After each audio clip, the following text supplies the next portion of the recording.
Good evening, viewers.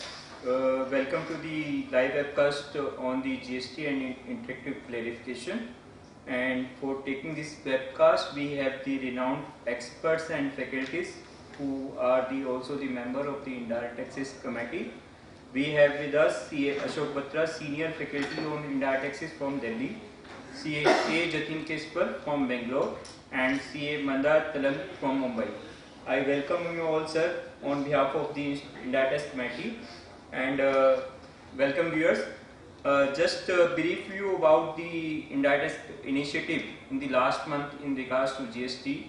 ICAI has submitted its suggestion. Indirect Tax Committee of ICAI has submitted its suggestion on the GST rules, as well as we have submitted our suggestion on the model GST law, which have been available on the website of the committee, idtc.ici.org. And just before the Diwali, we have launched all the recorded video lectures, e-lectures free of cost, available on the IDTC website and icitv.com. You may visit and have this e-lectures on every topic of model GST law, and mass bill for this respect have already been circulated. Indirect Tax Committee has also done various program, organizing various program. In case members, your branch is not organizing such program, you may request your branch, and the committee will support the branch with the BGM and everything. So financial support also would be available to the branches, so you can approach your branches to organize the program on GST in case it is not so happening.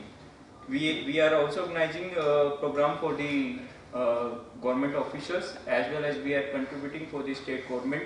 The 2-3 governments have state governments have approached us for the contribution of the ICAI in the state model GST law. We have, as you may be aware, that we have organized faculty identification program 1 and 2, and the result has already been announced, and the 10th attendance program would also be launched shortly.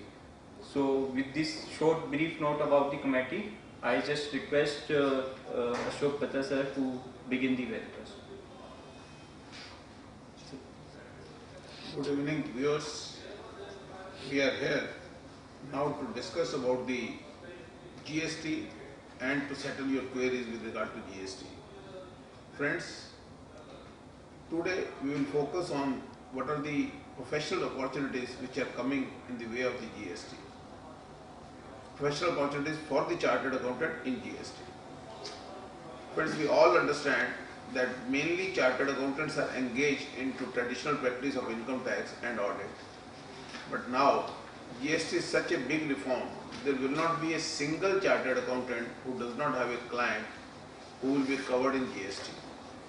The business in GST is likely to be increased manifold. If you look at the number of assessors presently covered under VAT, excise and service tax, I think looking to the basic exemption limit of 20 lakh and 10 lakh in northern eastern state and hilly areas, there will be very few people who will be going out of the GST. But if you look at from another perspective, number of people will likely to join the GST. For example, in case we talk about the manufacturer, presently the limit is 1.5 crore. So in GST regime, any manufacturer having a turnover between 20 lakh to 1.5 crore is liable to get himself registered. There is no doubt most of them may be registered under VAT already, but those who are manufacturing the goods which are not subject to VAT, they will certainly be an addition. And not only that, we have seen entertainment tax, luxury tax, all these are going to be subsumed in GST. So the number of assessees are likely to be increased from presently around 1 crore to 1.5 crore. Not only that, if you look at the philosophical thought of GST, then you will find it is more a compliance-based law, and having a very comprehensive charging section and the definition of supply, there will be very little dispute with regard to taxability and the tax credit. So ultimately it is accounting based and compliance law. This is the area where our chartered accountants are liable, where chartered accountants are mainly having the expertise. Have you ever seen any other professional having that kind of an infrastructure which the chartered accountant fraternity has got? According to my understanding, no. So this is a great professional opportunity from that point of view also. And there will be no CA in India who will not be having any clients who are being covered in GST. So in any case, you have to cater to the needs of your existing clients. Forget about the incoming clients or the future clients. There also, this GST is going to be a game changer because the working capital requirement will be increased. Presently, we are paying taxes in the range of 10 to 15%, or maybe a trader who is paying tax between 5 to 14.5%. But once GST will come, they will have to pay 18 or 20% as the case may be. Then investment in stock will be there.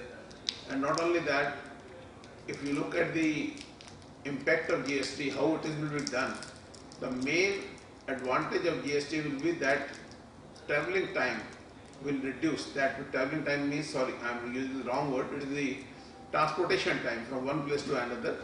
That will reduce considerably with the removal of these problems, removal of this bottleneck of octroi, etc. So in USA, if a truck travels 800 kilometers, whereas in India it is only 250 to 300 kilometers, the logistic cost will also go down. And in GST, there is no doubt there are transitional provisions, so you have to make sure that your client does not lose any tax which he has paid. I am just giving an example. As per the existing law, if a trader is competing with the traders who are registered as FSD or the excise, and he is billing to his client and he want to have the same kind of margin, then a trader who is registered only with VAT will not be entitled to get the credit of excise duty. So a simple suggestion that he should get himself registered as a FSD dealer before the appointed day and have a stock on 30th 1st March only from the purchases made from the excisable dealer is certainly go a long way in improving his profitability. So these kind of advice, consultancy, there may be number of your clients who are presently not subject to VAT or service tax, but we have to look at the exemptions under GST, and we have been told by the ministry and other indicator that in order to keep the GST rate low, they are going to have very little exemptions. So there is a possibility that your client who are enjoying exemption under VAT or excise law right now may get covered under GST. And another important feature is the seamless credit. As a chartered accountant, because I am talking to the chartered accountant, you look at it today, in case you buy stationery, you buy furniture, you buy photocopier, you buy air conditioner, all are subject to excise duty. But do we get credit of excise duty or VAT?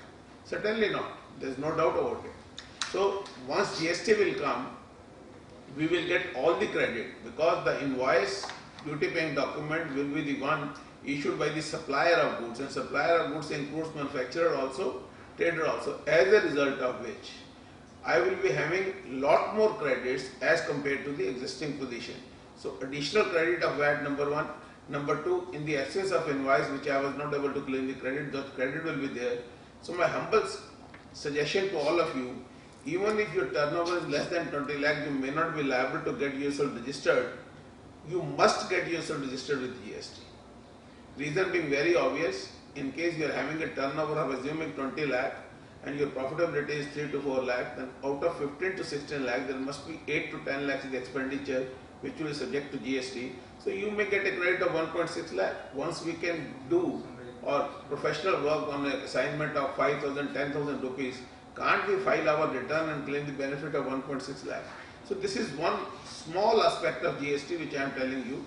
There are other implications also, and accordingly you have to advise your client. For example, if I am into a seasonal industry, I am a manufacturer of woolen garments in Ludhiana, and then I am transferring the goods to my branches, to my showrooms, to my dealers throughout the year when I do the production, let us say from April to March, then assuming my turnover is only 12 crores. I am assuming on the lower side, but let us assume 12 crore, 1 crore per month, and 20% of the GST rate, assuming for the sake of easy calculation, etc. Then if he is doing production from April to March and dispatching goods of 1 crore each month, so from April to November for 7 months, he will be paying 20 lakh rupees as GST, for which the credit will be available only in the month of sale, that is in December and January. So I am just giving you a thought process, how much is the tax involved. So obviously your working capital requirement will go up. If that kind of requirement is there, then we have advisory role, consultancy role for us. For example, we can advise him, okay, in case you are in Ludhiana, you can find a cheaper place, you can store the material and there is no need to transfer the material from April to November. You transfer only in the month of November or December, and immediately the next month you get the credit. So now we have to do cost benefit analysis, whether the maintenance of warehouse is cheaper or employment of 1.2 crore as additional funds in the system is required. So I am taking a figure which is all assumptions. So on reality, if you look at the businessman, the turnover may be hundreds of crores, and they may be having a factory where the land is very cheap, so warehousing may be a cheaper option. But in any case, we have to look at it. So I am just giving you a clue in GST how much planning is there. So I have given you 3 examples. One, in the case of chartered accountant, this is the credit is more. In the case of seasonal industry, and then there can be transitional provision. I have given you another example. So in all 3 examples, there is a huge amount of GST which is being involved, which can be saved by your advice and consultancy. In any case, you have to guide to your client on the appointed day itself. Who is the person who is going to be affected by GST? It is the trader who has to issue the invoice in terms of the new law on the appointed day, that is on 1st April itself. So we have to be ready before that. We have to guide them. If they require registration, then we have to accordingly inform them. There is a transitional provision. We have been told that from 8th of November, they are opening a window for beta testing, and all existing registration will be transferred. So in any case, you have to look at the exemption list, you have to look at the exemption limit, you have to look at the rates, and there may be change in the rate, etc. And everything has to be told to the client before the appointed day. Because of the appointed day, he has to raise an invoice in the new format as prescribed in the GST. So as a chartered accountant, a huge scope for profession is there in terms of increased business, in terms of increased compliances, in terms of more advisory and consultancy. We all understand whenever a new law is being brought into, it always comes with the teething trouble. There may be teething trouble in the initial stages, and as a chartered accountant, we must accustom to the site and all that, because people will not ask me the legal question. They will ask me, sir, I am not able to raise the invoice, in which format I have to raise the invoice. So these advisory things to the existing client, and then consulting also will come, because it has got logistic issues, it has got financial issues, it has got transitional issues. So with these words, I'll say that this GST introduction is going to be a boon for this profession. Believe me, if the service tax would not have been levied on the chartered accountant, Ashok Batra would not have been there. I'm not sure how much of you know that till 2005 I was in only traditional practice. In 2006 only started my service tax, and service tax has proved to be a boon for me. Similarly, GST will prove to be a boon for every professional in this country. Either he is in small place or bigger place, every chartered accountant will have certain clients who will be covered in GST. And once you read the law, it is applicable on your client, certainly your interest arises. And so long as professional charges are concerned, we all understand once we do a value addition for the client, so we become legally entitled to share that revenue. So my humble suggestion is communicate with your client in writing so that you can tell him, I have already given you this advice, this consultancy was being given, this mail was sent to you advising you and all that, and accordingly you can share the booty with regard to the advices you have given to him and the value addition which has been made by you. With these words, I'll just conclude and hand over the mic to Mr. Jatin for his topic deliberation, and then Mr. Mandar will deal with his subject, and thereafter will come to question answer session. Shri Jatin ji. Thank you, Ashok ji. With those insightful words about the opportunities that lie ahead for chartered accountants, let's look at one of the significant efforts that the government is making in introducing GST is to minimize government interaction for assessees and smooth compliance with this new law. One of the steps that we will see that is taken in this law is changing over from a physical paper form of filing returns and compliances that we have been used to a completely online digital compliance platform. In this manner of compliance, the inherently interaction with the administration is greatly reduced, continuing with this effort, government has also identified a few areas where professionals like chartered accountants and cost accountants too can be called into service to assist in the proceedings that take place with the government. I'm sure as members we will have all gone through section 42(4) of the model GST law, which lays down the requirement for certification of the revenues reported for the year. There's also a requirement, the provision in section 50, which provides for the administration to take assistance. This is very significant because here is a government that's willing to come forward and take necessary assistance from all members of both the institutes as experts in their respective areas of work in the course of any scrutiny, inquiry, investigation or other proceeding. So the areas where our services can be involved is not just in collecting information or verifying what information is being filed by trade and industry, but also to assist the government in specialized areas such as where the value declared is not adequate or the time when credits are claimed is not in accordance with the provisions. In these two circumstances, the law authorizes the Deputy Commissioner or the Assistant Commissioner with the prior approval of the Commissioner to appoint nominated persons, being chartered accountants or cost accountants, to come in and conduct a special audit which will provide information that is necessary as part of those proceedings. Friends, as we see greater cooperation between the administration and the professional members, we will see that this is a trust building effort and that will pay rich dividends as we go forward.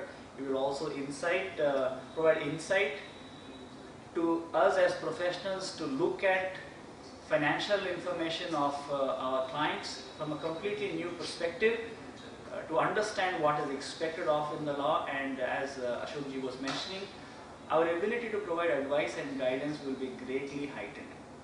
With these initial thoughts, I'll hand over to my colleague Mr. Mandar Tilang to cover his topics before we take up questions. Thank you. Thank you, Jatin ji. Friends, today before we take the question answer sessions, I am going to deliberate a little bit, give you a little bit background about some of the procedural aspects which are contained in the model GST law today. I would be primarily dealing with the registration, returns and the payment related procedures.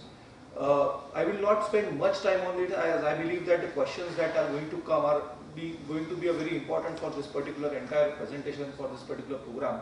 But whatever is necessary, which I believe that it could eliminate many of the questions, that particular topic or that particular thing I felt that I should first deliberate upon.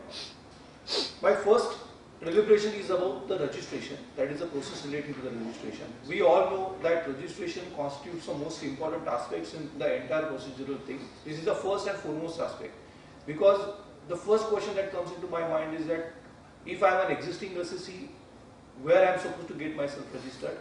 Is it there necessary for me to get myself registered by filing a separate application? For those who are not existing assessees, those who will be coming into the GST law subsequently and will be filing an application, they were also equally interested in knowing how this particular process can actually go through. What the registration basically determines from an assessee's point of view is that it guides him as to where he is supposed to pay the tax. From an administrator point of view, it basically determines the jurisdiction as to which assessees they can go and they can ask for the purpose of assessment, or they can search, or they can inquire for the purpose of collection of taxes. So from both assessee's point of view as well as from the tax administrator point of view, registration becomes a very important procedure. Friends, today I would rather suggest that so far as the model GST law is there, the registration is basically divided into two types of registration, or rather there are three types of registration.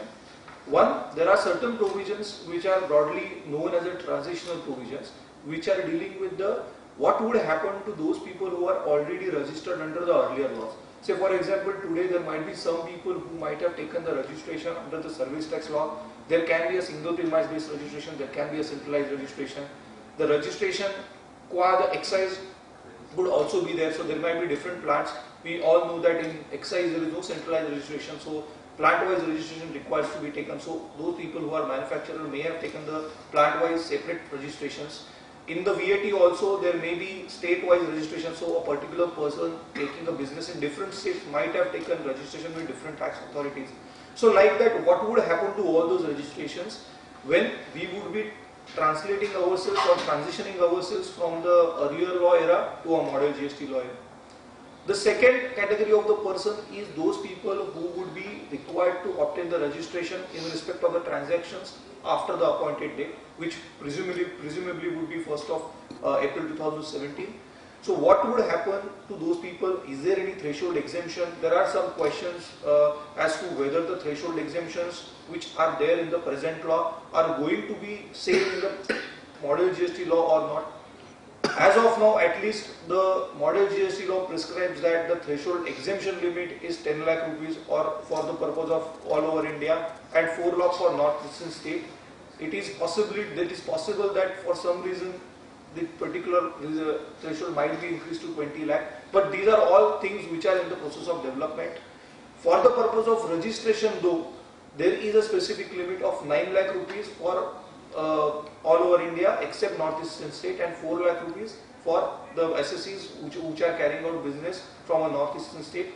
Please note that this limit of 4 lakh or 9 lakh which is suggested is an all over India turnover. So that means your turnover linked to one particular permanent account number for all over India would be counted for the purpose of determining this limit of 9 lakh rupees or 4 lakh rupees. This perhaps says that this limit could be lesser, but the intention is to bring all and everybody into the registration, into the GST law, so that the process of transferring the credits could be seamless. The more and more people would be into the GST regime, the better would be the flow of the CENVAT credit or the set-off. So that could be one of the reasons behind it. The other aspect that one needs to see, that is the third kind of registration is, and yes, this turnover includes all kind of turnover, means your exempt turnover as well as your taxable turnover, as well as your export turnover. So all types of turnover are included for the purpose of calculating this limit. Third category of the person is the persons who are required to mandatorily obtain the registration irrespective of whether their turnover is exceeding the particular prescribed limit of 9 lakh or 4 lakh. Those people are basically given in Schedule 3 of the model GST law. It basically includes any person. There is a long list of these people, but it basically includes any person who is dealing into any kind of an interstate supply. So even if you are having one interstate supply, that means that you would be entitled to take the registration irrespective of what the threshold limit is. Similarly, there are certain casual taxable persons, non-resident taxable persons, they are also required to take the registration irrespective of the threshold. Persons who are input service distributor, who would be getting the registration under the input service distributor category, would also be required to take a registration. The threshold limit would not be applicable to them. Similarly, some special category of the persons, like the persons who are required to deduct tax at source, or persons required to collect tax at source, or person who are liable to pay tax under the reverse charge mechanism. The concept of reverse charge we all know was there under the service tax law.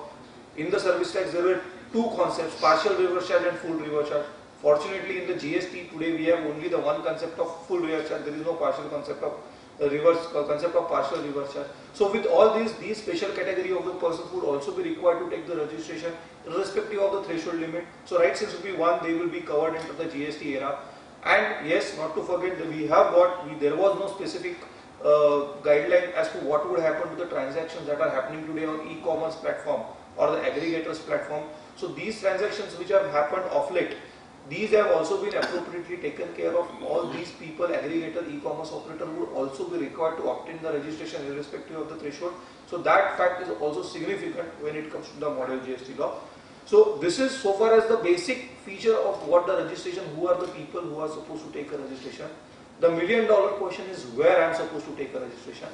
The law today provides that a place from where a taxable supply is made, that place you are supposed to obtain the registration. How to determine a place from where the supply is made is something which is going to be a challenging situation. But so far as goods, perhaps when there are physical movement of the goods is visible, The supply could be identified as regard the services from where the supply is made. Perhaps it could be going to be a challenging situation, so we need to see how these things are going to be resolved. But the mantra of the GST today is that in every state there has to be one registration. There cannot be more than one registration. So even if you are having different places of business in one state, still you need to take only one registration so far as that particular state. Similarly, if you feel that more than one registration is required because separate categories of businesses are being performed under the same entity, so what we generally recognize that a business segment or a business segment reporting as we understand as per our old AS 17. So that business segment independently can obtain a separate registration, but please note a different registration means that there is a different person under the law, and in that particular case the transactions supplies between them could be regarded as a different supply made by one person to a different person. So that thing one needs to keep it in mind. This is so far as the registration. It needs to be taken within 30 days of the effective date. There are various various effective days. Say for example, where a person is required to mandatorily obtain a registration when his turnover exceeds the prescribed limit of 9 lakh or 4 lakh.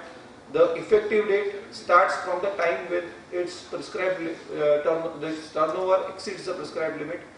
When it comes to persons where there is a scheme of amalgamation or merger, at that point of time the High Court's permission is required. After the High Court's approval, the documents are submitted to ROC, and ROC at that point of time gives the issues the incorporation certificate to give the effect to the High Court's order. It is that time which is regarded as an effective date in such cases. So within 30 days of ROC giving you the incorporation certificate, you need to apply for the registration, because whenever there is a change of business or I would say transfer of a business by way of a scheme of amalgamation or anybody, the old company will have to apply for a cancellation of the registration and the new company will have to apply for a new registration.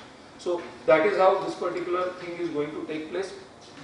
And yes, so far as the succession of a business or a transfer of business is concerned, it is the date of succession or transfer which is regarded as an effective date. I will stop here. We will come back whenever the particular question answers would come when it comes to registration. I will now concentrate more on the matching concept related aspect, how this particular process is going to be handled in the model GST law, because there are lots of concern that entire GST is going to be IT driven, that unless and until the opponent, that is a supplier, makes the payment of tax to the government, the recipient may not get the credit of that particular. So let us see how this particular thing, that matching thing is going to happen. If it is possible, can we have a presentation? Because there are some slides, I have not kept it very depth. There are one or two slides which I would like you to see, because once we see those slides, perhaps it will tell us how the return, because returns and matching are going to be a simultaneous process. Today, as of now, for every person, minimum 3 returns are there. Those 3 returns are GSTR 1, that is a return of an outward supply, GSTR 2, that is a return of an inward supply, and GSTR 3, which is a return under section 27. Other than that, all these returns are required to be filed monthly, ordinarily, and other than that, after the entire year is over, there is requirement of also filing of an annual return by 31st of December of the next financial year. So, like that, 3 returns per month into 12, 36 returns plus 1 return of annual return. So 37 returns are the minimum number of returns that an assessee is required to file per state. So if he is having the registration in more than one state, then in that particular case the number of returns to be filed will multiply accordingly. Friends, I believe that the presentation is already there on the slide. So I will now tell you what is this return of an outward supply. Return of an outward supply basically will give the details of all the supplies, outward supplies that are made by a particular registered assessee. Return of an inward supply, GSTR 2, is basically a return that will show the supplies which are received by a particular assessee. GSTR 3 is an auto-populated return. It is basically a summation of GSTR 1 and GSTR 2. The assessee per se is not required to do much in order to generate that return, because as a result of GSTR 1 and GSTR 2, whatever information is going to be uploaded on the system, the system is going to use this information to generate GSTR3, and GSTR3 will therefore be an automatic return which would be the basic or the basis for the purpose of matching the credits qua a receiver and the service provider. So friends, let us see how this matching is going to happen. There is a slide dealing with return and statement matching. Let us assume we are dealing for the month of June 2016. How this is going to happen? We have got a supplier A. The supplier A is supposed to file the return of an outward supply. Then he is also required to file a return of an inward supply. But for supplier A, let us now concentrate only on his return of an outward supply. We have got a person B who is a receiver. Let us, for the purpose of this explanation, let us only concentrate on the details of the inward supply that he is going to file in GSTR2. Obviously, both are required to file GSTR3. As per the rules that are presently there, the GSTR1, that is a return of an outward supply, is required to be filed by a supplier on 10th of the next month. So for the month of June, this particular return of an outward supply GSTR1 will be filed on 10th of July 2016. Return of an inward supply as per the rule is required to be filed on 15th of the next month. So for June, receiver B will file his GSTR2 on 15th of July. Now when GSTR1, that is supplier A, will file his return of outward supply mentioning certain supplies made to B, those figures will automatically be auto-populated in the GSTR2 return. These information will be made on publicly, not publicly, available on the portal to Mr. B. Mr. B will then verify whether the information is correct or not. The system will allow him to accept or reject or modify the details that are being reflected in his GSTR2 based on GSTR1 filed by person A. That is the reason first GSTR A is required to be filed, then GSTR2 within 5 days of that the receiver is supposed to upload based on information furnished by B, receiver, in GSTR2, partly which would be auto-populated, which would be accepted by him, partly a modified information. Thereafter, GSTR3 would be required to be filed by both A and B on 20th of the next month. So then for the purpose of this example, both will file their return on 20th July 2016. So like that, outward supply on 10th of July, inward supply on 15th of July, and the third return, that is a mail return, on 20th of July. Now, what the system will do? After both of them file their respective GSTR3 on 28th, it will start the matching process. It will try to match the information given in GSTR1 with the information given in GSTR2. Qua the invoice number, qua the name of the GSTIN of the receiver, GSTIN of the supplier, amount, tax, etc. Based on this matching, wherever there is a mismatch, that particular report will be generated, and that report will be generated immediately after processing to both, that is to supplier A as well as to supplier B.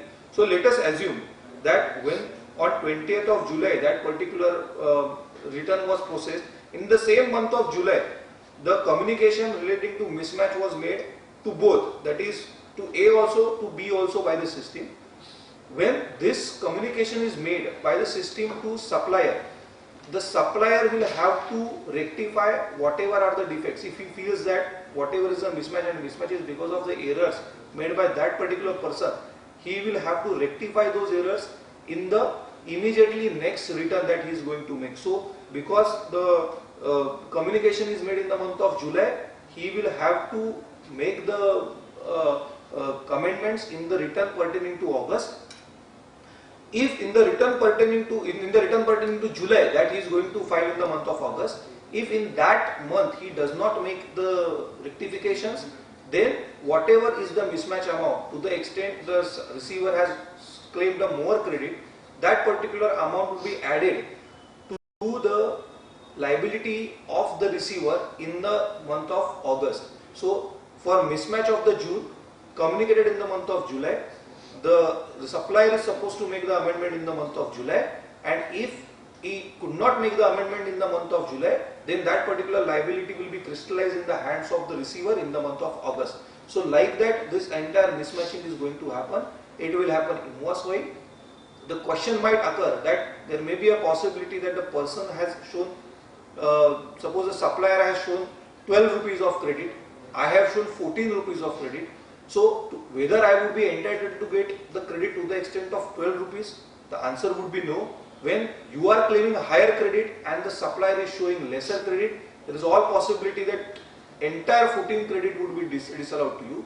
But if it is a reverse way, like for example, you are claiming a credit of 12 rupees, but the supplier has shown a higher credit of 14 rupees, then because you are claiming a lesser credit, that 12 rupees is considered as a matched amount. So if it is a reverse way out, the entire 12 rupees also would be reversed. So that is the important aspect. This does not mean that once the amount is added, that means that you will have to pay it whenever, suppose the return cannot be amended, that particular rectifications cannot be made by the supplier in the next month. Whenever he will be making that particular amendment will be automatically reflected in the respective return of a particular receiver for the subsequent period. But please note that there is a time limitation for which this entire amendment can be made. This entire amendment can be made, or whatever adjustment, correction, rectifications which are required to be made, it can be made only maximum till the return of September of the next financial year, or till the date of filing of an annual return, which is 31st of December, whichever is earlier. So whatever are the rectifications relating to mismatch are required to be made during this period. If it is not made during this particular period, then the claim will be lost forever. So that is an apprehension. So that's the reason, as Ashok ji has already stated, the consultants have to be on their toes to see to it that the matching and all those aspects have been better taken care of by their clients, and this is where actually the role of a professionals would be there. Yes, lot of things are dependent upon the system, but I believe once the system comes into place, the GST is going to play a big role. But the entire success is going to be dependent upon the system per se. So we have to, with all these changes, with all these systems, one needs to really change their perception towards the compliance, the level of the compliance, the manner in which this particular compliance is going to be addressed. So these things are going to be very important. So far as the payment, yes, the entire payment, there are either you can make it, generally the main thrust is that you should make the payment electronically only, but for small transactions amounting to up to rupees 10,000 rupees, you can make a payment using check, DD, that is in that particular case. Otherwise all your transactions you have to make electronically using debit note, credit note, debit card, credit card. But yes, for some purposes, for some people, the offline credit is also permissible. Like for example, 10,000 is one aspect. Some governmental organizations also, the offline mode is permitted. Another thing, suppose the officer feels that this particular amount is recoverable from a particular person, he does not have a registration number, or even if he has a registration number, it needs to be paid immediately today only, then the powers are given to the officers to cause that particular payment done in offline mode. So like that, whatever payment is going to be made either by the person in the course of his return filing or at the time of assessment or at the time of inquiry, all these payments will be ultimately reflected in the electronic payment ledger, electronic liability ledger and electronic credit ledger of the SSC, which is maintained at a GST portal. Whether this particular portal will be state-wise, central, one needs to really see based on how this particular interface, which is not yet public, we are also not aware how it is going to be, but these things are very important when it will come. So with this little bit of a background about registration, returns and payments, I believe now, yes, one important aspect relating to payment which I must mention is that if there is any error in making the payment, like for example, instead of paying an IGST, you make the payment as CGST, SGST, then probably you would not be able to get a self-adjustment. You would be required to compulsorily file for a refund of the amount that you have erroneously paid. Means to the extent there was a liability to pay CGST, SGST, you have to again make the payment and then claim a refund of IGST. Similarly, if there is an error which a consultant has made, because at a time he may be processing different payments, so maybe instead of putting my registration number, suppose he puts Jatin's registration number, and then subsequently he realizes there is no challan correction mechanism as is suggested under the business process or in the draft rule. So probably in that particular case also there will be a real challenge as to how to handle the situation. With these things, I believe that we can now take up the question answer session. I'll hand over the proceedings to Ashok ji. Friends, I think Mandar has made absolutely clear to you provisions with regard to return, registration and payment. I just want to say one thing.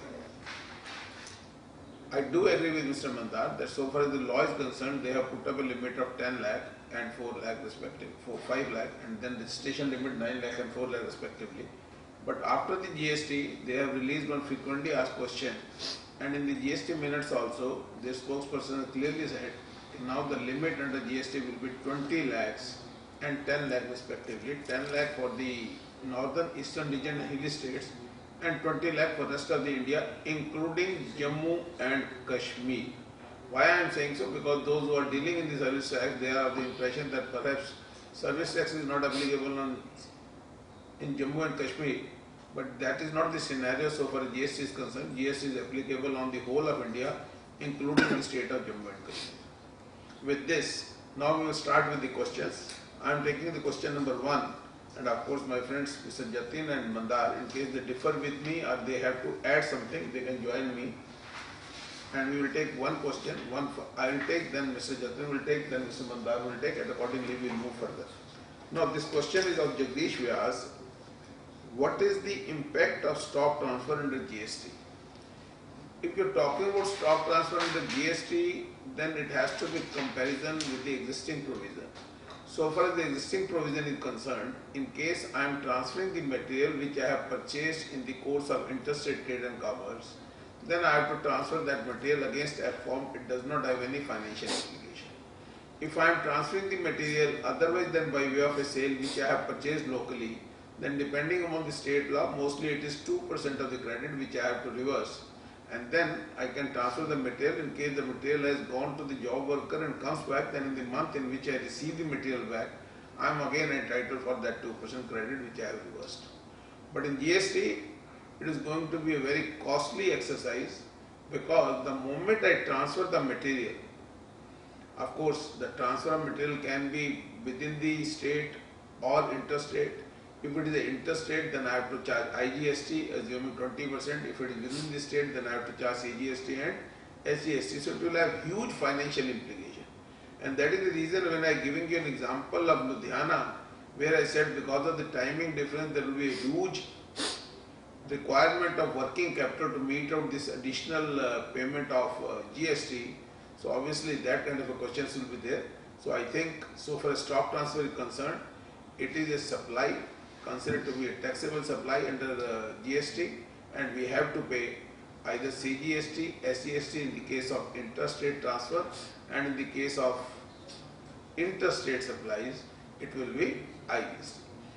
Friends, the whole GST law, if you read it, then you will find there is only one situation where I can transfer the material without charging GST, and that is when I am sending it to the job worker. So that job worker may be within the state, that job worker may be outside the state. So if it is not to the job worker, in all other situations, I have to charge the tax and pay to the exchequer, and this will have huge financial implication. Anything you want to add? So now the second question, I will request Mr. Jatin. Yes. The second question is from CA Gautam Hariharan from Chennai. The question is, input tax credit availment is allowed only once the supplier has paid tax to the government. Yes, GST law lays down certain conditions, particularly in section 1611 of the CGST model law. You will find that the requirements are laid down very clearly, and one of those requirements is that the supplier should have paid the tax stated on the invoice to the government in order for the recipient to be eligible for credit. It is alarming how a recipient may be given such responsibility, but from the point of view of the government, the requirement is that in order to allow credit, realization of the tax from the supplier is a necessary requirement. Given these two objectives that the government has had to balance, the government has opted in favor of a more conservative view where credit is allowed only after the supplier has paid the tax to the government. Nanda? For next question, I'll request Mr. Manda to respond. Friends, the next question is from CA Surbhi Kunshi from Bangalore. Her question is relating to the e-commerce operator. The question is whether the aggregator is also required to collect a TCS, as the same is not mentioned in section 43C, but they have given a definition under section 43B. What her question basically means is that there is a particular chapter on e-commerce operator, that is, or other electronic commerce. The electronic commerce defines two different types of persons. One is the aggregator and another is the e-commerce operator. The requirement of deduction of tax collection or the collection of tax at source is basically for an e-commerce operator. So there are two different definitions given. One definition is given for an aggregator and another definition is given for an e-commerce operator. Her question is that because the TCS provisions is only speaking about e-commerce operator, whether the aggregator would be required to, whether aggregator would also be required to collect tax at source. Well, first of all, let me tell you that when we actually closely analyze the definitions of an aggregator and definition of an e-commerce operator, the aggregator is also a kind of an e-commerce operator only, with a separate distinction. Like e-commerce operator is a broad term. It means a person who is making use of an electronic platform, and accordingly with using that electronic platform it is procuring or allowing, facilitating a particular supply, either under his brand name or otherwise. In respect of an aggregator, again he is a person who is managing, owning, organizing and his business using an electronic platform. But there are two essential requirements for an aggregator which has been specifically embedded in the definition. Number one is that that particular person is required to provide the service under his own brand name. And number two is that he uses some kind of an electronic device which facilitates communication between the receiver and the person who is actually providing the service. So this is a typical of an aggregator which is not there in the e-commerce operator, but nonetheless aggregators are also a kind of an e-commerce operator only, and that is why they have been captured or they have been covered under the head e-commerce per se. But there is one important point that one needs to really see over here. If we see the definition of a supply or the meaning or the scope of the supply under section 3, there is a subsection 4 which specifically provides a deeming fiction. It says that when a particular supply of a branded or a goods or services is made, or in fact the aggregator is basically need to be a person who is providing the services per se. So whenever there is a supply of a branded service by an aggregator, that particular supply shall be deemed to be made by an aggregator only. So in an aggregator model, there are persons who are actually providing the supply. There is an aggregator who is actually giving brand name, who is managing the entire thing, and there are customers. So the deeming fiction under section 3 perhaps is saying that in this kind of a model, although the actual supply is being made by small different people, still for the purpose of definition of a supply, that supply shall be deemed to be made by the aggregator only. It means there is a possibility that the small individuals who are actually providing the service through that aggregator may not be required to obtain a registration, because what they are providing is not their own supply, it is a supply made by the aggregator. Once it is stated that those small people who are providing the service to an aggregator per se are not making any supply, the question of any charge on those people may not arise, and therefore in that particular case collection of tax at source from the payment that aggregator is supposed to make to these particular people should also not arise. Therefore, I am of the humble view that in this aggregator model or this particular e-commerce model, the collection of tax at source could be applicable only via the e-commerce operator in general. For aggregator, this particular provision may not apply. Although I must be cautious, I may caution that there are differences of view on this particular. I would request Ashok ji or Jatin ji to add if there is any differences of view. I fully agree with Mr. Mandar that there are two concepts. One, electronic commerce operator, second is aggregator. Aggregator under section 3 is being termed as a deemed supplier. So once he is supposed to be a deemed supplier, he has to get himself registered discharge the liability. Once he is discharging the liability himself, there is no question of TCS. The only thing which I further want to add is, if you look at aggregator, he has to provide service under his brand name. For example, he has already explained it to you. I'll give you an example to make the things more simpler. If you talk about aggregator, you always think of Uber or Ola cab. So once it is an Uber cab who is providing the service, owning a platform, and through the communication device incentivizes you to take services from a particular driver, so he himself is considered as a deeming supplier. The question of TCS should not arise in his case. Though under the broad category of electronic commerce operator, he may be getting covered. Once there is a specific provision treating him as a deeming supplier, according to my humble opinion, he should not be subject to TCS. Once he is collecting the receipt and he has to discharge the liability, of course, after deducting the amount of GST, he will make the payment to the supplier who has already got the money on which the GST has been discharged. He is not supposed to get himself registered. This is what I want to say. Jatinji, you want to add something? All right. Moving on, we have the next question again on input tax credit from CA Priyanka from Thane. The question is about if an assessee is holding centralized registration under service tax, how will registrations be obtained under GST, and what will happen to credit accumulated prior to introduction of GST? When centralized registration is a concept exclusively to service tax, there is no such concept of centralized registration in the modern GST law applicable after its introduction. Therefore, where the places of supply in this assessee's case are in more than one states and registration becomes necessary in more than one states, registration in each of those states will become necessary because of the language of section 9(1). Accordingly, centralized registration will convert itself to a single premise registration where such person is already registered. Looking at the draft rules regarding registration, the form 21 will be issued in respect of provisional registration, which will be limited to where current registrations are already obtained. In respect of other states where business is carried on and liable for registration under 9(1), new registration will have to be obtained by this assessee.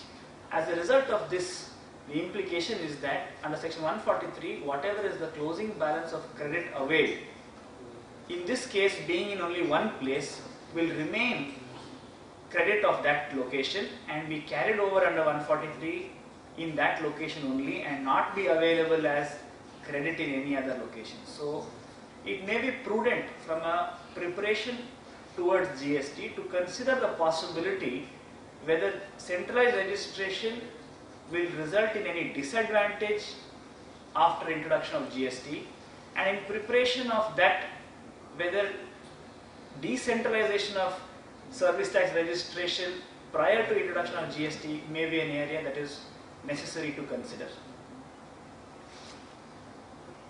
I think he has answered question number 6. So question number 5 has been left. I am just coming to that question. What is business asset as mentioned in the schedule 1 of model GST? That is permanent transfer or disposal of business assets. This question is by Surbi of Bangalore. If you look at section 2, which defines the terms, capital asset has not been defined. Capital asset has been rather defined in section 2 subclause 19, but business asset has not been defined. According to my understanding, business asset consists of two words, business and asset. So any asset which is being used for the purpose of business should come into business asset. It will be a much broader definition as compared to the capital asset, because capital asset has got a limited implication. Business asset has got a wider implication. Any asset used for the purpose of business will be considered as a business asset. That may be movable, that may be immovable, but yes, if I am selling some asset after removing it from the earth, after defastening it from the earth, then certainly it will be a supply of movable and will be subject to tax even if it is without consideration. When we talk about schedule 1, so we are absolutely clear that in the case of schedule 1, these supplies can be without consideration but subject to GST, and of course the value will be the business transactional value depending on the valuation rule, that is its transactional value. So if you read this, then it is talk about permanent transfer or disposal of business assets. It talks about permanent transfer. For example, I say I am a dealer of generator. I transfer one generator to my brother-in-law who has got recently married and in the month of April. So obviously if I transfer that generator without charging any consideration from brother-in-law, it will be a supply so far as this schedule is concerned. Even if it is without consideration, you have to pay tax on it. Now the next question comes, how will an adjudicating authority will come to know of this transfer? So that answer lies, because we are all chartered accountants. In case I am preparing an inventory quantity detail or a fixed asset register, if it has been reflected in fixed assets and I am showing it a minus figure that I have transferred this fixed asset is no more with the business. So obviously the adjudicating authority can come to know from there. Or in case I am making a quantitative detail of the goods which I have sold, maybe I am a trader and generator is a capital as a stock for me. So in that case, if I am removing or showing disposal of 200 generators, where the consideration has been paid on 199, so one generator which I am supplying to my brother-in-law will certainly subject to GST. But then kindly read item number 2 in that schedule itself, which talk about temporary application of business assets to a private or non-business use. So it is not only permanent transfer. Even if you are giving that generator to your sister for the month of summers and then in winter it comes back to your shop, and if there is a quantitative record being maintained, inward registered, outward registered, and from there the assessing officer find out that this asset has gone for the personal or non-business use to one of his relative, even for that purpose, if the material has come back, even then for the purpose of using that genset during the summer season, will be treated as a supply, even if I am not charging any consideration for that. Now I hand over to Mr. Mandar for question number 7. Question number 7 is from S. Bhuvaneshwari. He is from Bangalore. His question is relating to the registration, especially in respect of an input service distributor. His question is that if a company has a registered office which needs an input service distribution and also has a branch located in the same state, can a supplier of a goods take only one registration? Friends, please note that when it comes to, as I have already told to you in the opening briefing, that the mantra in the GST is one registration, one state. So irrespective of how many place of businesses you are having in a particular state, you are supposed to get only one particular registration unless it is a separate business segment. But when it comes to an input service distributor is defined in section 256 of the model GST law, and there is an explanation below that particular definition. It deems that every input service distributor is deemed to be a supplier, and therefore an input service distributor is required to obtain a separate registration irrespective of the fact that what is the threshold turnover or something like that. So for the query in the present case, if I am having 2 or 3 branches in the same state and one particular head office I want to consider as an input service distributor, whenever I am going to fill the form for a registration, I need to mention all the places of business, and in respect of HO, I also need to tick that input service distributor column. What it means is that whenever a particular supply would happen from my HO as an input service distributor, that will be regarded as a separate supply. I also need to file a separate return in some separate form so far as input service distributor. So for all other places in the same state, there will be one single registration. Your application will be one single registration. But when you are considered as an input service distributor, for the purpose of paying tax, for the purpose of filing of the return, for the purpose of maybe assessment also, you would be regarded as a separate person, and in that particular separate compliance needs to be made. So this is so far as this particular query. I just want to add one thing. If you look at the transitional provisions, then all existing assessees will be transferred to the GST regime without seeking new registration. But they have to give the particulars within a particular time, and then if that information is being given within the specified time, then the registration will be deemed to have been granted, and then finally it will be a final registration number if the information is correct.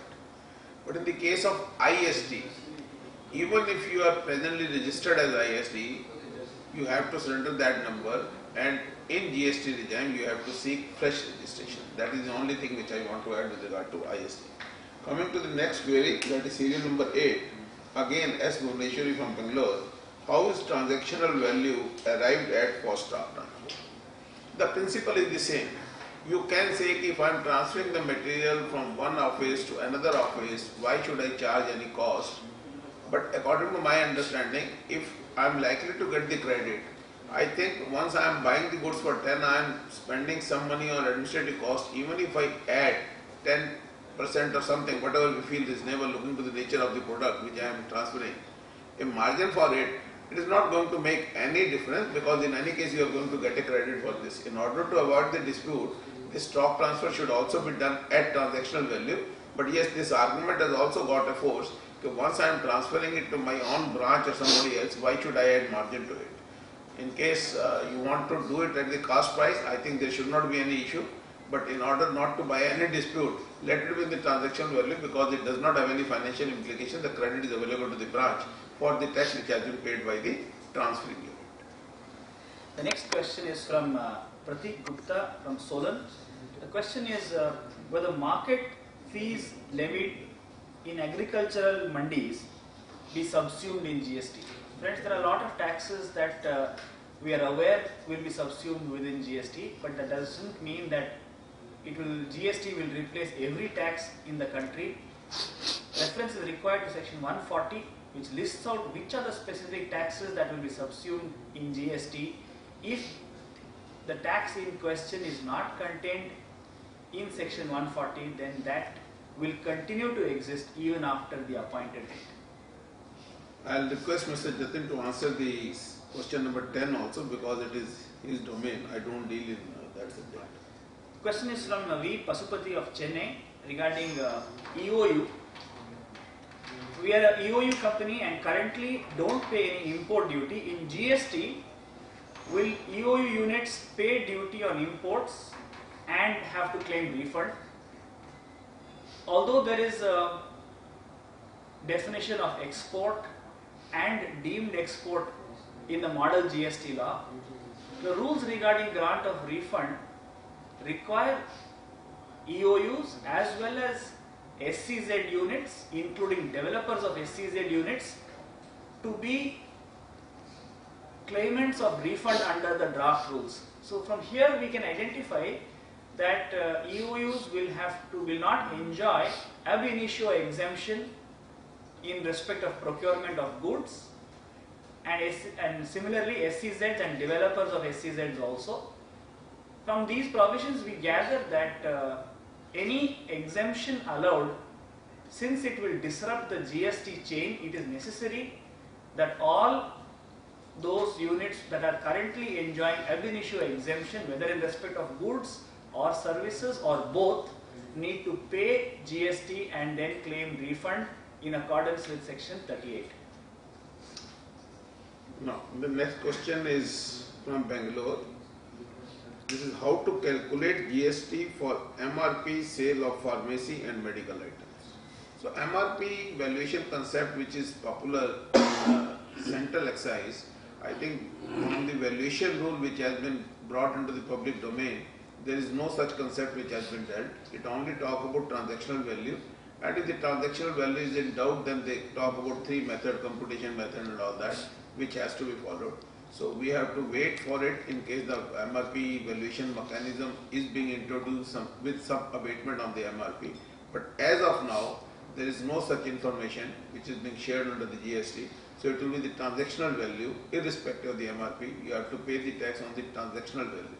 And if that is being doubted, then the mechanism which has been prescribed in the rule, that has to be followed.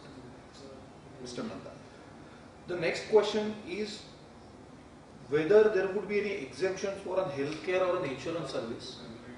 Friends, at this point of time, the question is from Mr. Srinivasan G of Chennai.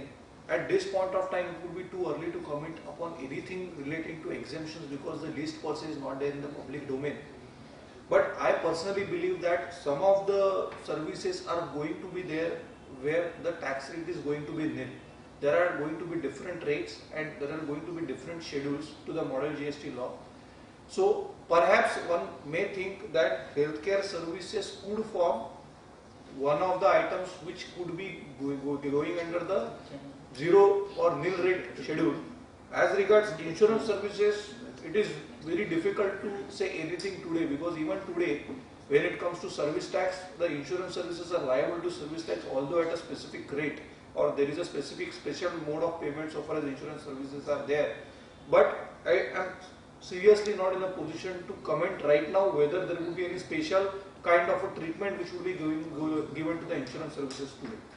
I fully agree with Mr. Mandar. We are tax professionals, and maybe consultant for that matter, but we are not astrologers. Anyway, the next question is very interesting. Opportunities in GST, interactive clarification. I think in my opening remark, I have already dealt with that. Now I'll come to the question number 15, raised by Mr. Ravi Kumar of Delhi. Advocate invoice of services to his Goa client, to a client in Goa, but advocate provides service at Delhi, that is Delhi High Court. So where will we deposit his tax liability? If I am raising the invoice for providing this service from Delhi, I am having only one office and I am registered in Delhi only. There is no question I have to file only one return at Delhi, depending upon, and most likely according to the place of supply rules, this will be treated as an interstate supply. So once it is an interstate supply, I will have to pay IGST, but I will have to file only in Delhi office. If I open an office in Goa and start providing services from there and bill it from Goa to my Goa client, then it's a different issue, because I am registered in Goa and providing services from there, raising an invoice from Goa only, then I may have to file my Goa return. There is no bar in the law. I am just making it clear because this query is applicable to the chartered accountants also. If I am having an office in Delhi, Bangalore, Mumbai or Calcutta and providing services pan-India, it does not make any difference. I can keep on issuing the invoices from Delhi. I need only one registration, so long as I am having one office and issuing all the invoices from that office only. So it is one registration only. The next question is from C.A. Durga Prasad from Delhi. The question is, can input VAT credit availed be set off against GST after its introduction? Provisions to be referred are 143(2) of the model GST law, which lays down that the closing balance of credit available in respect of VAT will be carried over as SGST credit under the new law. So therefore, closing balance of credit in respect of VAT paid on inputs in stock, subject to of course the meeting with the conditions of section 143, credit will be available seamlessly in the GST regime.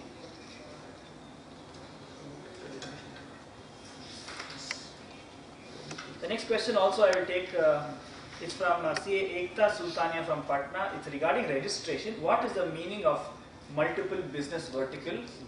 Business verticals are, the reference is drawn to AS 17 regarding what is a business vertical.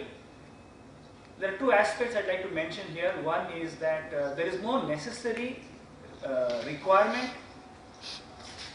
for financials to be prepared based on segmental reporting in order to qualify for registration as separate business verticals. The definition of what is a business vertical alone is borrowed from AS 17. If that definition is complied with, then those who are registered under section 19, under 19(2), it specifically says, notwithstanding anything contained in subsection 1, a specific application will have to be made in order to get a separate GST number for the other business vertical in the same state. Unless a separate application is made, even though there may be more than one business verticals in the same state, only one GST registration will be granted. If more than one registrations for each of the business verticals is required, then separate registrations will have to be obtained. So kindly refer to AS 17 and I think in AS 108 regarding what is a business vertical in order to examine whether in this specific case it will qualify as a business vertical. Yes, the next question is again from the same person, Ekta Sultania from Patna. again, the concept of business verticals, the question is it compulsory for a person having multiple business verticals in a state to obtain separate registration for each vertical? Friends, the option, the facility of getting a separate registration for a business vertical is an option, but not a compulsion. So in case you don't want to obtain separate registration for different business vertical, there is no compulsion on you that you have to operate separate. If in a state, even if there are different business vertical where you want to obtain only one registration, you can obtain just one registration. It is not a mandatory thing that you need to obtain separate registration. Next question. The next question is from Ms. Divya Gaur from Bangalore. Her question is that whether the goods transferred to clearing and forwarding agent who holds the good for agreed commission or brokerage are subject to GST or not. Friends, I am of the view that in GST, every supplier is considered as a separate supplier. The person who actually makes the supplier is regarded as a supplier. The definition of the supplier is there in the GST. Even the agents who are making the actual supplier are considered as an agent. It is not a supplier, it is not material. Whether they are making the supply on their own behalf or on behalf of their principal, as long as they are supplying that particular goods for commission or any other remuneration what they are going to get. So when the principal is transferring goods to a clearing and forwarding agents, even if there is no sale as we understand today, still there is going to be definitely a supply, because the clearing and forwarding agent and the person who is going to supply that particular goods to him are going to be two different persons, and the transactions of transferring those goods from A to B, whether or not for consideration, would be considered as a supply when it comes to the model GST law. Even otherwise, if we refer to the valuation rules, it has been specifically stated that when the principal is supplying any goods to an agent, the value for the purpose of GST would be considered as a transaction value.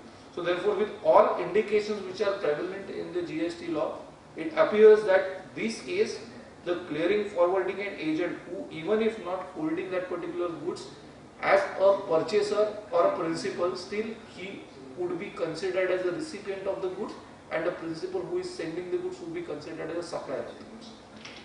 I just want to add here, I think the terminology used in the question is clearing and forwarding agent. If we go by the definition of clearing and forwarding agent as it stands today, it appears as if the manufacturer is somebody else. I am just forwarding the goods as per the direction of the client. I am clearing the goods and forwarding it, and I am not getting. If the invoice is being raised by the manufacturer to the buyer directly, and I am charging only for my commission for the purpose of providing service of forwarding, then there are two transactions in it. One, the supply made by the manufacturer to the buyer, and secondly, once I am charging a commission from him for the activity which I have carried out for him. So in that case, that clearing and forwarding agent will charge GST on the services provided by him to the manufacturer, and the manufacturer will charge. And in case there is a bulk supply and I am transferring it to the clearing and forwarding agent who has to make further supplies in pieces or in bits or in lots, then there is a different scenario. Then I am with Mr. Mandar. Then if I am receiving the whole lot, let us say for the month of April, and then that is a supply made by the manufacturer to the agent, that will be a supply, and at that supply it will attract the GST. And when I will transfer it further to the clients, maybe directed by him, there is a further supply by the agent to the buyer, and then I will charge GST on that amount. In that case, commission will not come. This query contains, two language. They talk about clearing and forwarding agent, at the same time says agreed commission. So in GST, according to my understanding, if I am a buying agent or I am a selling agent, where I procure an order for the manufacturer, I ask the manufacturer to supply the goods directly to the customer, and I raise my invoice for the commission, then these are again two independent transactions which has to be looked from that perspective. Now coming to the next question, which is again Divya Gaur from Bangalore. What are the potential cost benefit to export oriented service unit under GST? I think the question has been drafted specifically for the service provider, not for the manufacturer. So in case we talk about the present scenario, again the exporter of service is entitled to the credit of input or input services which he has paid under Rule 5 of Sandberg Credit Rules. It is only the manufacturer who is being given a benefit under rule and then notification for the specified services. So long as service provider is concerned, I think it will continue to be the same except for the change in rate and except for the fact that the composition of inputs and input services may get widened. And once I am receiving the invoice from any supplier which is also making me eligible to claim all that credit, so the credit potential may increase depending upon once the law will become clear when the credit rules will come. But otherwise it will have no change. It will continue to be the same, that whatever input and input service I am using, I am entitled for the refund of those taxes paid to the supplier of those input and input services. Mr. Jate. The next question is also from CA Divya Gaur of Bangalore. The question is, what is the difference between recipient should be located outside India and place of supply should be outside India in the context of export of services? These are two expressions that are specifically used as conditions in the definition to qualify as export of services. Recipient should be located outside India requires that the recipient of those services which are exported should not have a place of business in India where the contract for these services are entered into or the services are delivered. As regards the place of supply should be outside India, place of supply is a specific legal term referred to in section 6 of the IGST Act to identify which is the place of supply for purpose of section 3 of the IGST Act. It needs to be identified whether the place of supply in accordance with section 6 is outside India in order for the services to qualify as export of services. So kindly refer to recipient should be located outside India is a question of fact that you have to discern from the nature of the transaction, and place of supply is a question to be determined based on an application of section 6 of the IGST law. The next question is, what is the meaning? Again, the question is from the same person, Ms. Divya Kaur. The question is, what does the meaning assets retained after deregistration means? I feel that, see, whenever you are taking a registration in respect of the business assets, you are entitled to take certain credits. At the same time, whenever you stop doing the business or wherever there are reasons for cancellation of the registration, at that point of time, when you deregister yourself, certain business assets will continue to be there with you. At the time of cancellation of the registration, the law requires that you need to pay certain amount to the government. That particular amount is prima facie the difference. It basically says when it comes to the inputs in hands, it is the highest of the credit on that particular inputs that you have taken in the past or the transaction value of that particular inputs. So whichever is higher on that particular amount, you need to pay the tax and pay to the government. In respect of the capital goods, again, it means that what is the transaction value of that particular capital goods, on that what is the tax amount that you need to compute, and the second limb would be what is the input tax credit after reducing certain percentage based reduction, what is the amount. Say for example, if the capital goods, they are saying ki you have to reduce if it is used for 3 years, then you have to reduce 60%, then 40% remains. That 40% of the input tax credit or the capital transaction value multiplied by the tax rate, whatever is the highest amount that you need to pay. What this particular fiction means is that whenever a particular person deregisters himself, the assets retained after the deregistration would be regarded as a supply at one place. At the same time, it would also qualify for reversal of the tax credit on the other place. So this is the typical meaning of this word, assets retained after deregistration. I just want to clarify further on this issue. Perhaps there was a lacuna under the existing VAT law. In some of the state law, sale is taxable only when made by the dealer in the course of his business. So once I am running a factory, I have purchased that machinery against C-form or concessional rate, and then certain stock might have been purchased by me. Of course, after the implementation of VAT, I might have paid the full tax and claimed the credit thereof. So there was a lacuna. I used to get myself deregistered from the department, and then I used to sell that goods which has been left over. I used to take an argument that these sales are not being made by a dealer in the course of his business, not subject to VAT. So perhaps to cover that lacuna, they have brought out this concept of assets at the time of deregistration.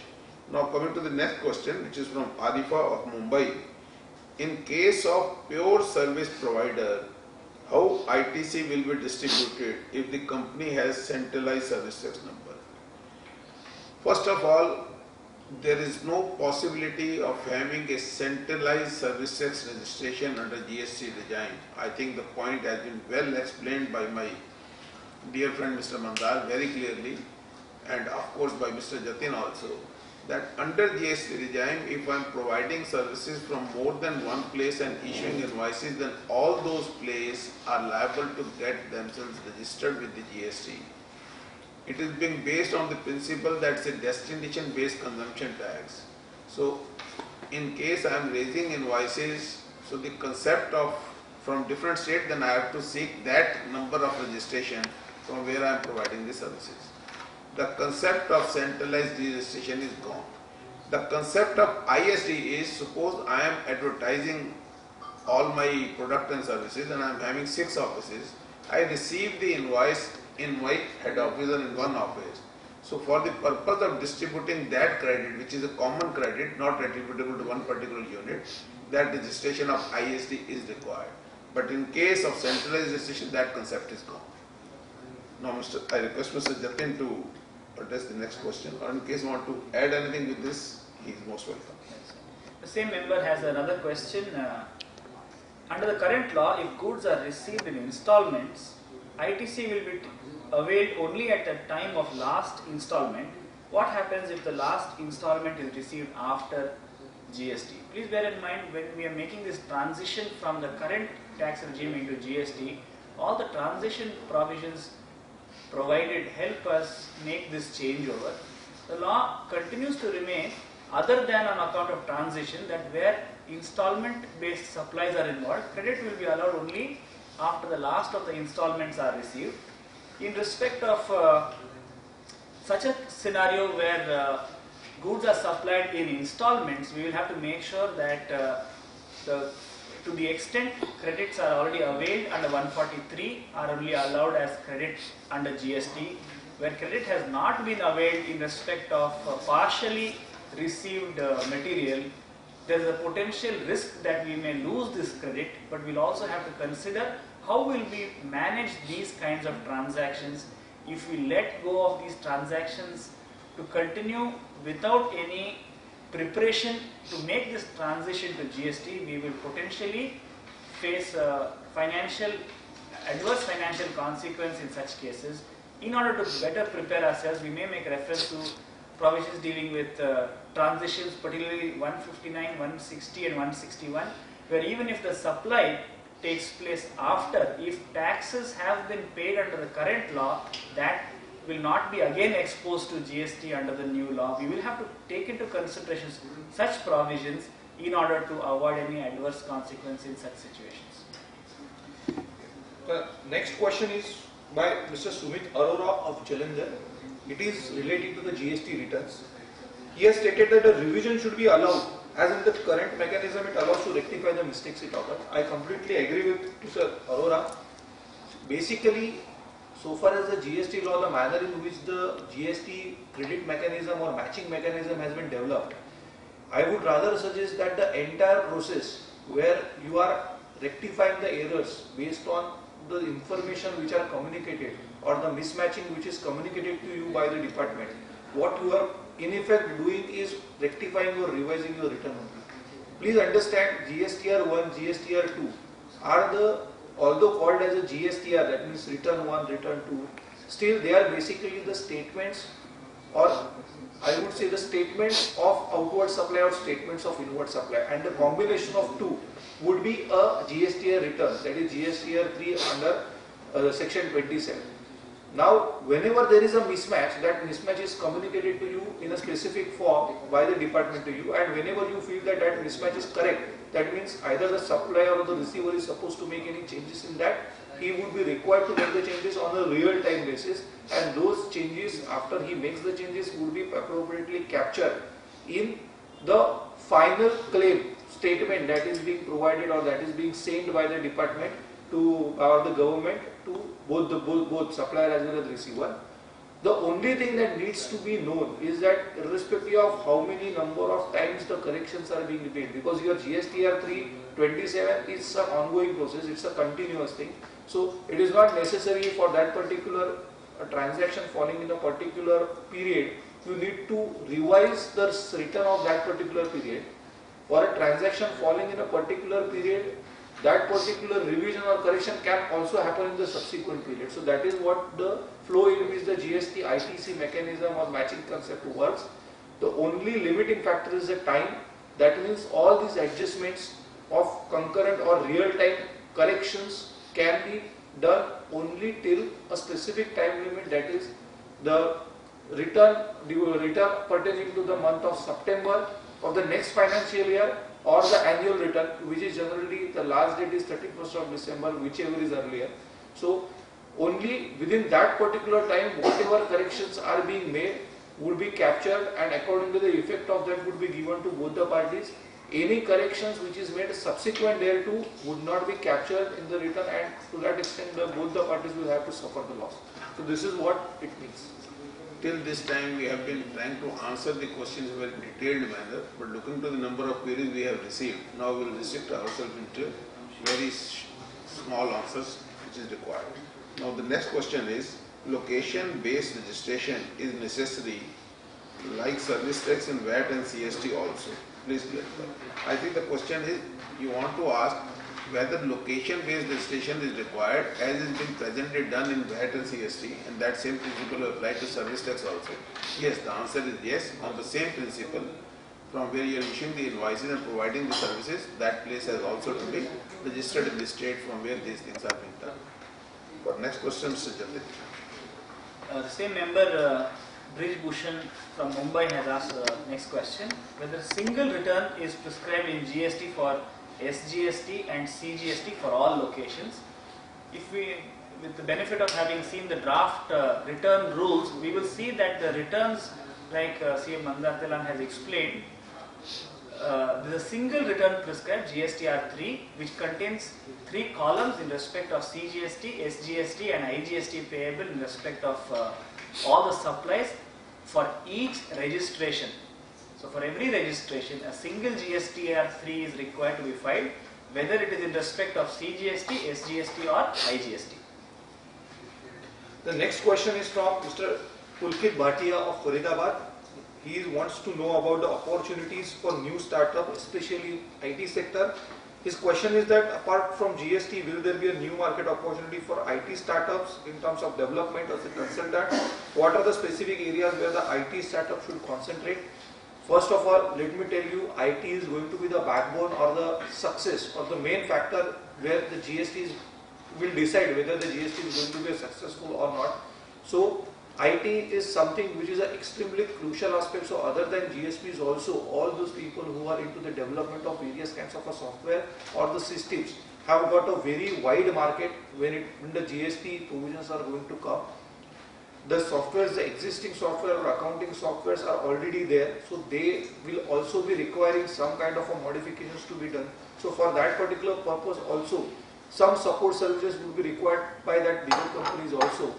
Various companies are developing their internal softwares, internal systems, packages. So for those companies also some kind of a support would be required.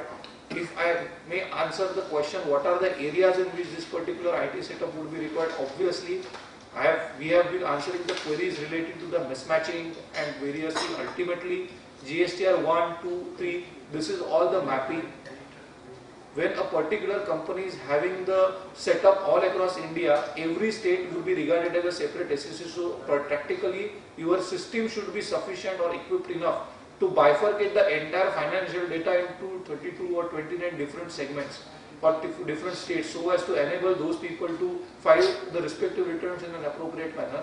So all those areas where the segregation of the data is required, there would be some data which is required for a management information reporting purpose to determine whether in a particular state there is a accumulation of a credit, in a particular state there is a maximum payment. So whether by way of identifying the suppliers in that particular state, is it possible to plan the transaction in such a manner? So all these information systems would be required to be developed internally by the company so as to get a real-time data. So all these are the areas where, other than the compliance which I have just explained, all these are the areas where the IT professional's role is going to be crucial.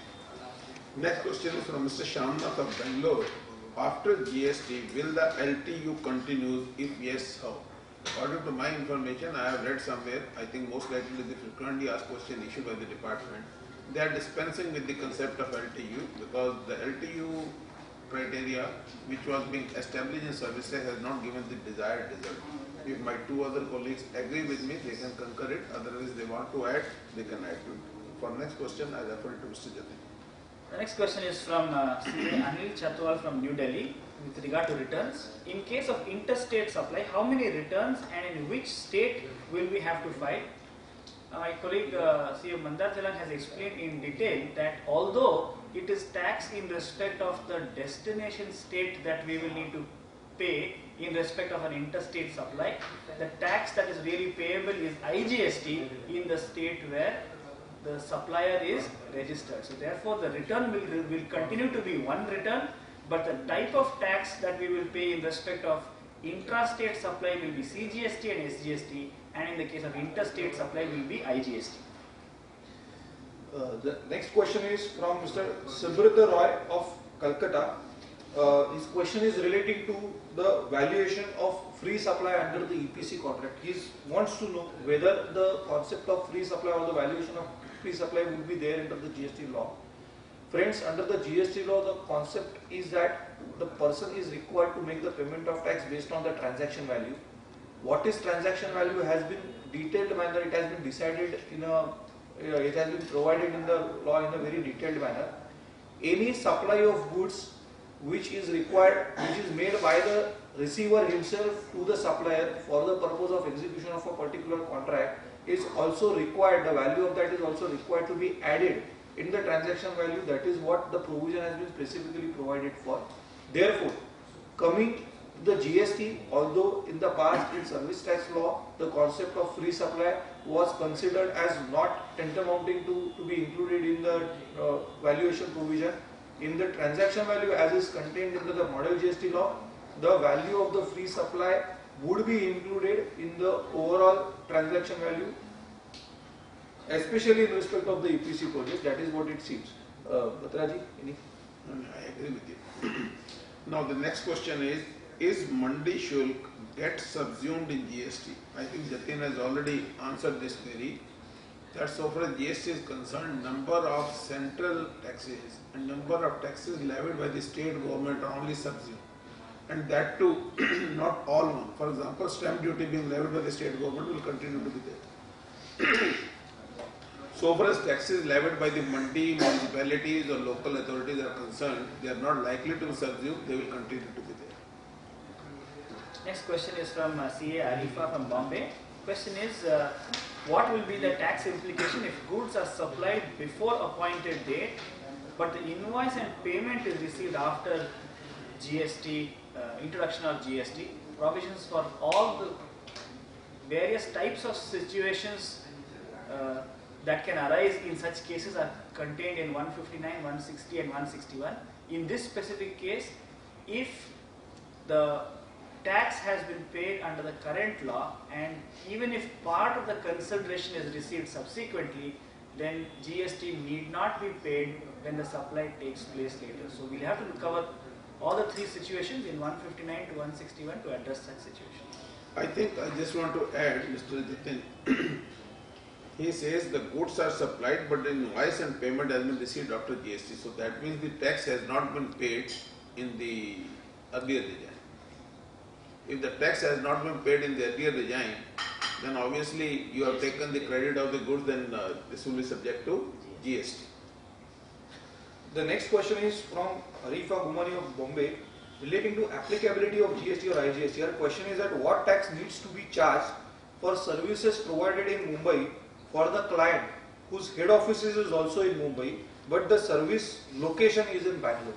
I think Patraji has already explained this particular concept, that what is important in order to decide whether there is a CGST, SGST charge or an IGST charge is where the location of service provider is or location of supplier is and where the place of provision of supply is. If the location of the supplier and place of provision of supply are in the same state, then the CGST, SGST would be levied. And if the location of the supplier and the place of supply are into different states, then the IGST provisions would be applicable. What is location of the supplier?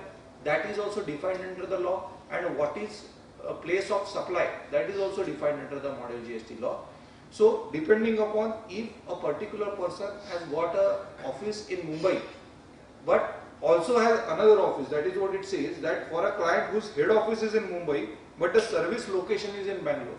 So if the person also has another service location in Bangalore, and if the particular service, depending upon if it is characters, if the place of supply of that particular service is also Bangalore, then in that particular case the person would be required to charge CGST, SGST of Bangalore by taking the registration in Bangalore, and accordingly he need to file the return in Bangalore. But if the supply is made from Mumbai only the place of supply is in Bangalore, in that particular case it would be an IGST transaction. If the person does not have any service location or a fixed establishment or any place of business in Bangalore, then in that particular case it would become an IGST transaction. Next question is from Mr. Manoj of Delhi. What is the impact of transfer pricing in the GST? In GST, as we have been explaining to you, that it is leviable on the transactional value. The same principle will apply on the transaction which has been taken between the associate concern or so far as overseas office is concerned. If transfer pricing, you are talking about overseas transaction or maybe transfer pricing within India also. So in both the situation, GST will be leviable on transactional value in terms of valuation rules. The next question is from CA Pratik Agarwal of Indore. Question is, if the assessee registered as a dealer under the excise law, can such an assessee carry forward credit of excise duty paid on stocks held on the appointed date? Having registration as a dealer entitles such person to pass on credit under the central excise law, not to claim credit under central excise law. A person who is registered under the excise law as a dealer obviously must be purchasing goods from a manufacturer or importing the goods or procuring from a first stage dealer himself. In either of these cases, having a duty paying document on hand only entitles the person to determine what is the amount of excise duty involved in the inputs on stock. The relevant provision for this is 145. 145 talks about two situations where the assessee is not registered or the goods are not excisable under the current law. In this case, the person here in question is a trader. Having taken registration under the excise law as a dealer only has valid duty paying documents for the inputs on stock. The conditions under 145 are also that he must be eligible for credit both under the current law as well as under GST in order to be able to claim credit under 145. So therefore, you will need to examine this aspect, whether the assessee's eligibility to credit under both the current law as well as under GST needs to be examined while considering excise dealer's registration under the current law. The next question is from Pratik Agarwal of Indore. Will a trader not registered with the excise department can take benefit of excise levied on the goods kept in closing stock in GST law? Yes, there is no doubt about that.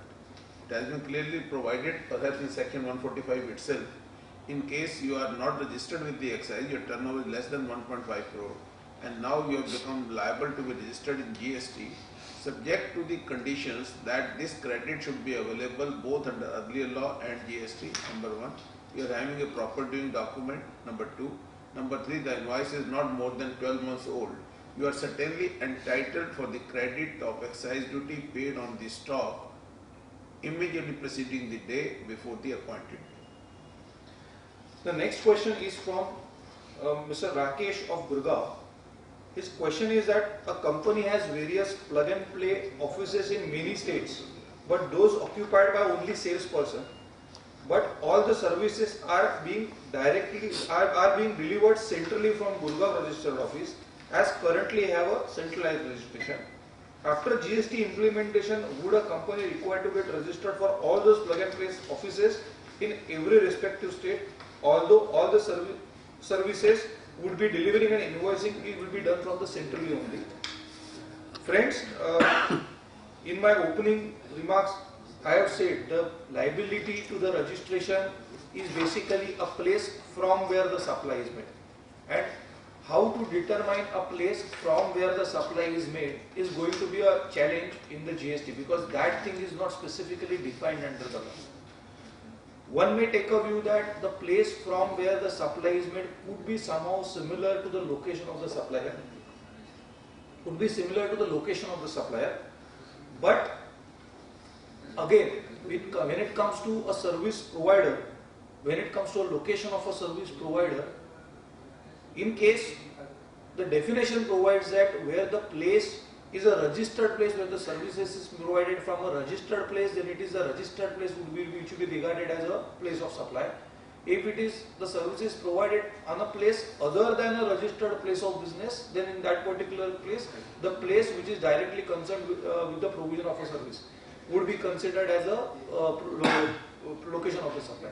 One needs to really see in this particular scenario as to whether the salespersons who are actually doing that particular activity of getting the business are actually making the supply or only procuring the orders.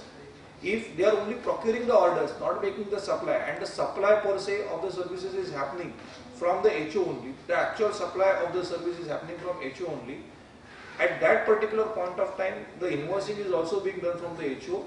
One can possibly take a view that in spite of there being several offices in different states, there is no supply of service per se from that particular different offices, and therefore in that particular case there is no need for particular registration so far as those particular, because even if there is a registration, there is no specific supply the value of which should be reflected in that particular return.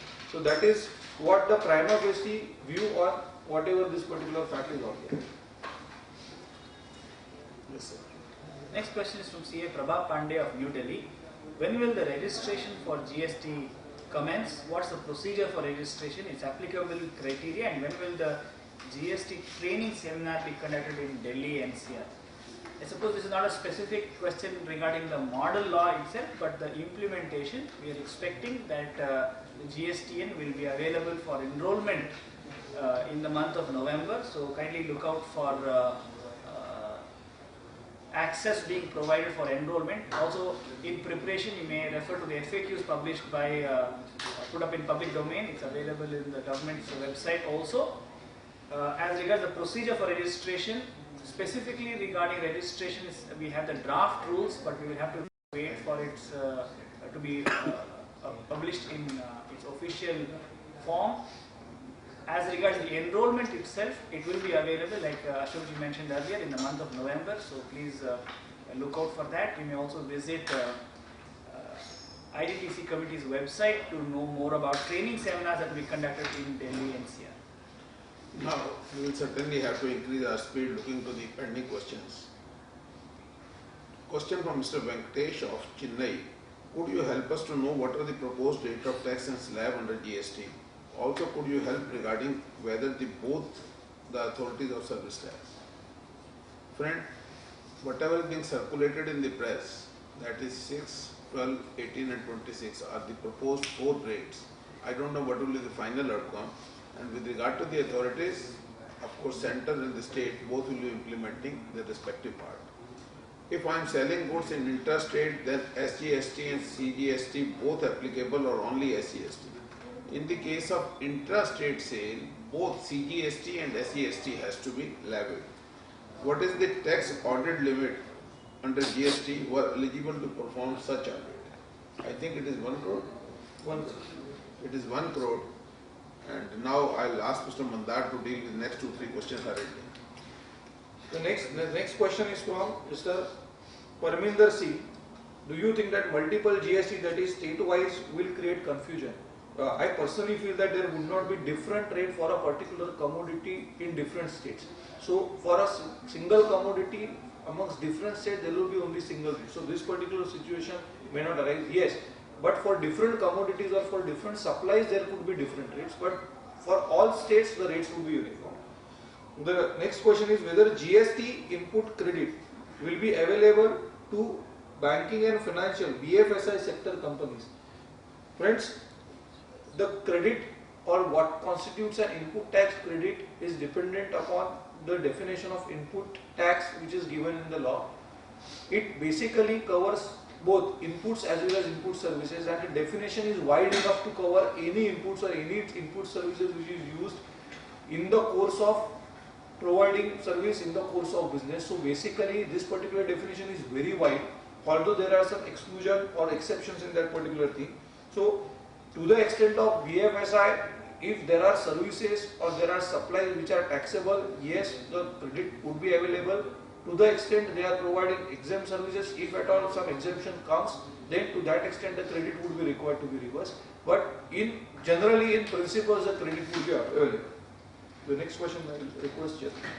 Next question is from CS Amir Kasawala from Mumbai. Multiple set of questions here. One regarding valuation, whether packing expenses, commission paid to e-commerce company is includable in transaction value. Please note that in the context of supplies through an e-commerce operator, the supplier continues to be liable to GST, and the e-commerce operator is only responsible for tax collection at source under 43C. So therefore, as regards all these includables, the supplier will be bound by 15.2 in respect of what needs to be included in its assessable value. So these specific expenses are listed in 15.2 for inclusion in the valuation. Next question is, in a barter transaction or an exchange transaction, since there is supply from both parties, will both parties be liable to GST? The answer is yes, both, since the facts are that there are two supplies, both come within the operation of 3(1)A and both will be liable for GST respectively. Next question is, CGST and SGST rate for each state will be same or different? The expectation is that the rates will be uniformly maintained for commodities across the country. Next question is whether input tax credit paid of one state will be allowed to pay taxes in other states.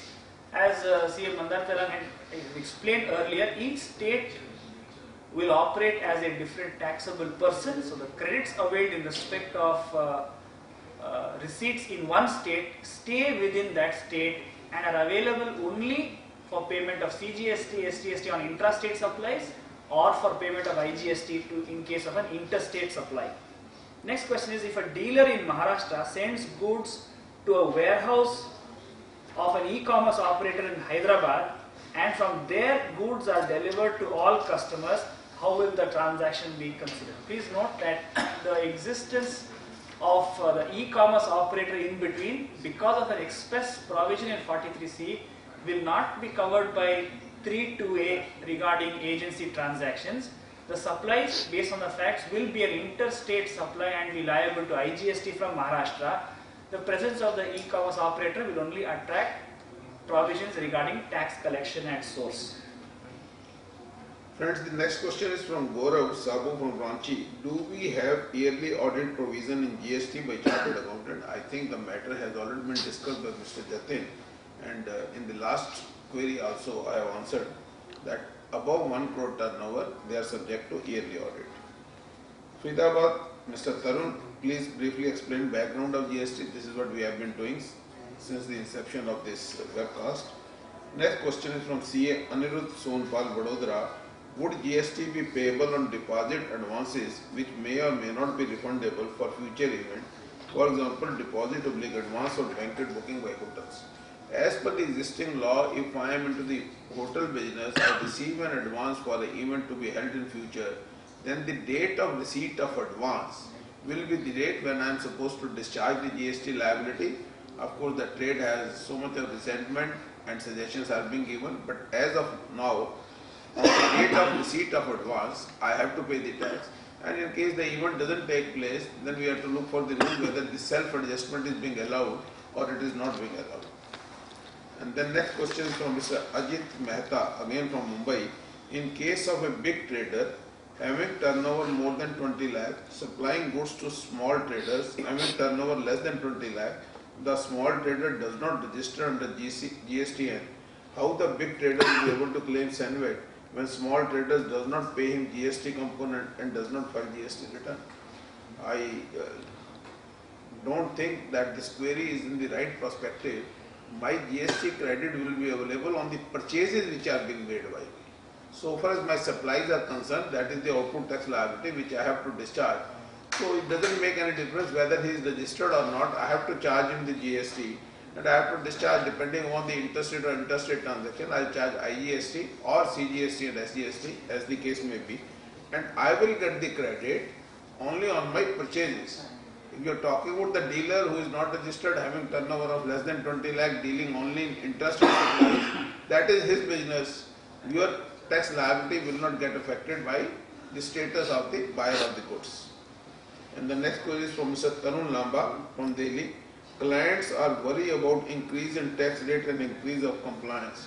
So if they are worried, so do professionals also. But let us see the final outcome, because the government is working on a mechanism where they may provide for quarterly returns, etc. So we can't say if the law is there, we have to abide by it. We cannot be sympathetic to their problems and then ultimately say that you are not supposed to comply the law. We have to comply the law. Next question from Mr. Rajesh from Delhi. GST in real estate. Question in 4 words. Answer may take 4 hours.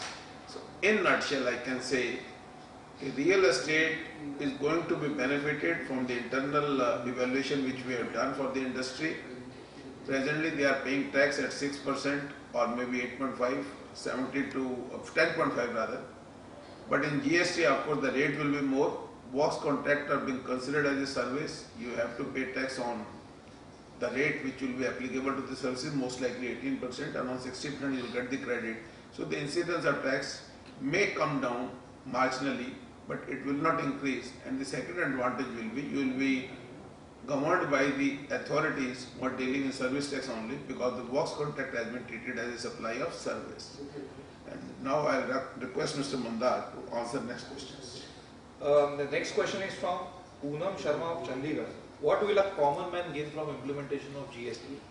Friends, GST as is been proposed or it has been conceptualized is a concept whereby the cascading effects of taxes are going to be minimized. The concept of GST is that today the credits of VAT are not available against the credits of service tax. In GST, this is going to be possible because the goods and services, the credits against both would be available against both. So therefore, the cascading effects of taxes are going to be minimized with a seamless credit. Obviously, some impact would be there on the pricing of the final product. Therefore, in the long run, obviously, the pricings are going to be or remain under the control. Similarly, today we are having the originating state-based taxation. The GST is going to change that from originating to a destination-based tax. That means even some states where there is a larger consumer base, those states are going to earn the revenue. This will provide them better funds to develop themselves. Today the problem is that those people are not having enough funds to develop themselves, create an infrastructure, and that is why perhaps other industries are not coming to them. In future with GST, those people will also get the revenue because of the larger consumer base. They will also be able to implement their own infrastructure, and in that particular this will facilitate a sustainable and equitable development of the country, and therefore it seems that in a larger perspective GST is going to be in favor of a common man. The next question is how to face the challenges posed by intermediaries and tax return preparers to SMPs and individual practitioners in the area of GST filing. This is a question by Mr. K. Vijay Srinivasan from Hyderabad. See, basically GST is a game changer and it will provide an opportunities for everyone. Everybody is going to get something out of it. It is just a matter of time that people are supposed to grasp the concepts of GST and accordingly develop their clientele. There are specific provisions for tax return preparers under the GST. So therefore, I believe that it is an equal playing field for everyone. There is no need to worry that others are not going to be benefited out of it. How to get that, it is all dependent upon the particular person. But the platform provides opportunities to all. The next question is from Mr. C.A. Ravishankar Arora of Delhi. SSC presenting providing cable network services. If SSC got registration under the DVAC and since it is not selling anything, carry forward the input tax credit of capital asset, whether the same could be adjusted against the liability under the GST. This is a question based on the transitional provisions. I think Jatinji and Patraji have already explained that the credits pertaining to the capital goods in stock are allowed to be taken and used for the purpose of making the payment of GST when you are going to make a supply in GST. So I believe there should not be any problem in that. The next question is from K. Vijay Srinivasan from Hyderabad. Why cannot we suggest on group GST registration like Malaysia for sister concern and associated companies for each of the GST compliances? We personally believe that the GST is, today we have got a federal structure and GST per se is a success because all the states are now slowly coming in a common platform. If we look at the history behind this particular thing, then earlier there were challenges in getting the things done because the states were fearing the loss of their sovereignty on a particular aspect. Today also the terms, if you see why there is not centralized registration, why there is a separate registration, the reason being that the states are in favor of the states separate registration state-wise because they don't want to lose their sovereignty, they don't want to lose their power of a tax administration. Therefore, this particular concept seems little bit different in a federal structure like India. The next question is from Mr. K.V.L. Narendra Kumar of Chennai. Is the company whose 100% income is export required to register under GST? Answer is yes, because in GST you may be entitled to lots of SENVAT credits, lots of inputs when you are into the input tax credit, and unless and until you get yourself registered, the benefit of the input tax credit is not available to you under the GST. Therefore, it is always advisable that a person who is, even if he is a 100% benefit export oriented entity, the benefit of the credit should be taken by him, and for that particular he should register himself. Also, there is a possibility that you need to first make the payment and then get the refund of the inputs as well as the thing. So that is also a significant aspect. So on that entire ground, the person who is into 100% export would be required to pay. I request Jatinji to take further questions. Next question is from C.A. Nitin Khanna of Faridabad. How many returns are required to be filed under GST? As C.A. Mandar Tilang has explained earlier, 3 returns for the month, and over the year it will be 12 months, 36 returns, and 1 annual return, 37 returns in respect of a regular taxable persons. We should not be overwhelmed by the number of returns, recognizing that many of these, the data in the returns will be auto-populated, so there will be a lot of convenience, although the number of returns are multiple.